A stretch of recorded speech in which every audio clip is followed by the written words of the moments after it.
Breaking news we're tracking currently. The Kerala High Court has taken serious note of the reduction in weight of the gold-cladded copper plates of the Dwarapalika idols in front of the Sabrimala Sanctum Sanctorum when they were last removed in 2019 and ordered a vigilance probe into this matter.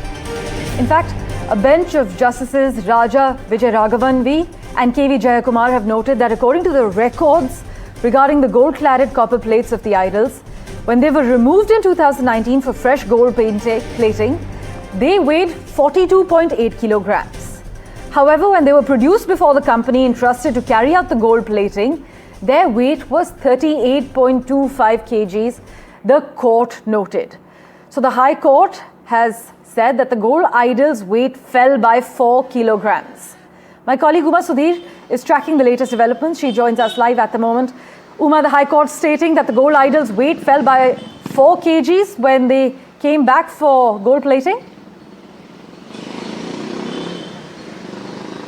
So what we are talking about is the Dwaraka Palace, which is near the gate of the Sanctum Sanctorum, where the copper idol has in fact gold-plated cladding, and that is what the court has now observed, because what they're saying is that because of the wear and tear, they had ordered that the gold plating should happen. But the court has observed two things. One, that the requisite permissions of the commissioner was not sought before it was sent for this kind of a gold plating to be done, and two, that there was a weight differential of a substantial 4 kgs when it happened, when it was removed from the temple and when it was brought to the private agency which is called Smart Creations. This is something that was being sponsored by a devotee, and therefore now the entire investigation to find out what happened to the gold, or what happened to the weight differential, why did such a huge difference in the weight come about, and that is what the security and vigilance officer is expected to now probe.